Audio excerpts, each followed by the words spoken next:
of the steam wand.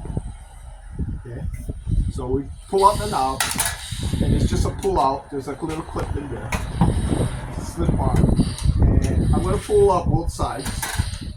This side's the steam, this side's the water, and you use a Phillips screwdriver to remove the plate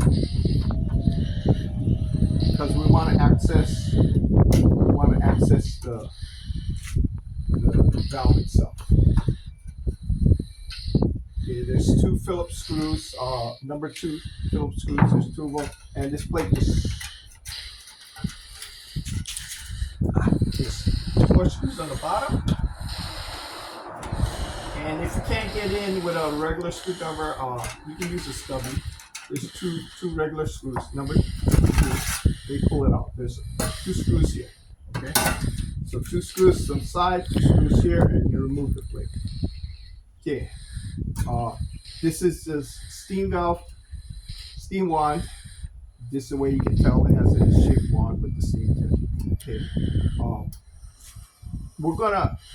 later we're gonna access the sight glass, so I need to remove this to get it out of the way.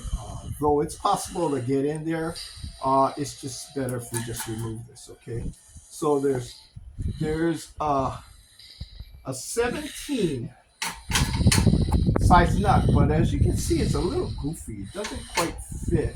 It barely fits, and even a SAE 11/16 has a hard time getting in there. Okay, so if you have an 18, just grab an 18 and use that. Okay, and just crack the nut, and then you can hand loosen it. Now all of these are compression type fittings because the steam is under pressure.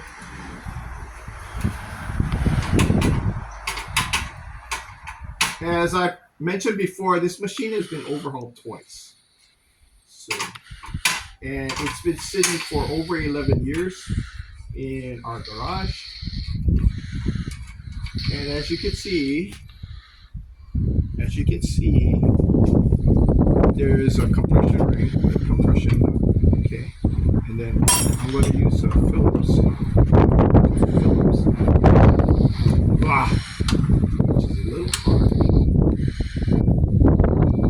Okay, so this is where the age comes in. Okay, pause now. Sit pause. Go ahead. Yeah. Come in close. Okay, go ahead.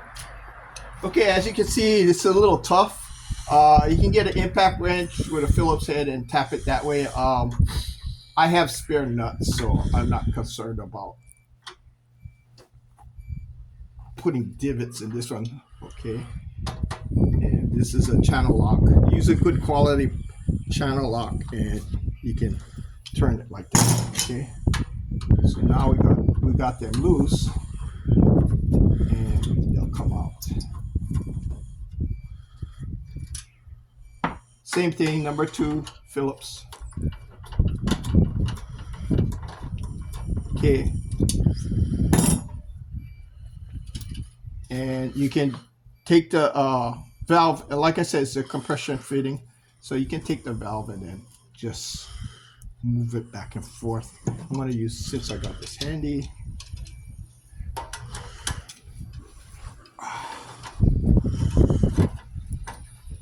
I'm just going to wiggle it out.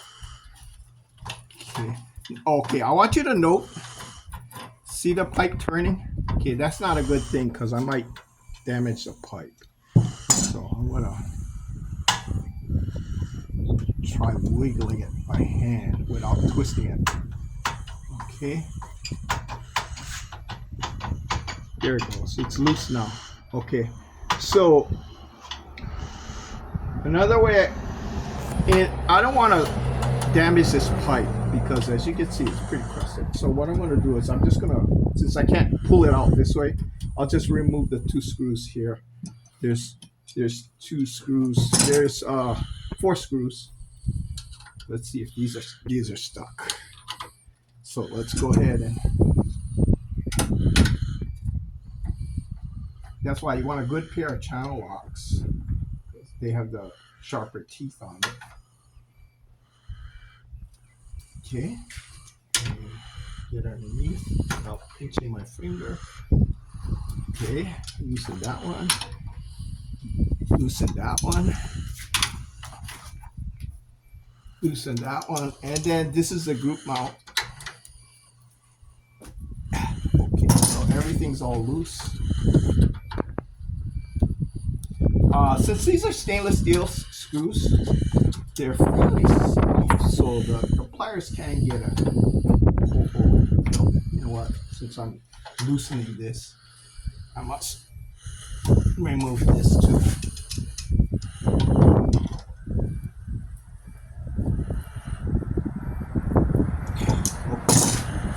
So this is the water valve. Same thing. Use an 18 or 17 if you can get it on there.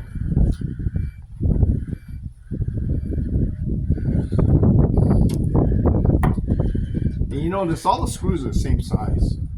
The only time there's an issue is some of the screws that go on a top plate have a shorter length to it. And on certain cases, there's longer screws.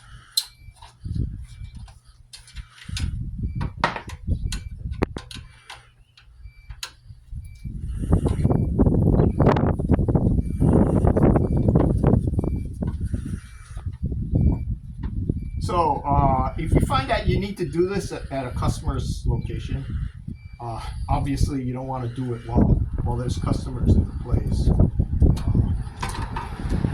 because you're gonna get into this pretty deep, and the machine has to be off and cold. You don't want to be doing this when it's hot.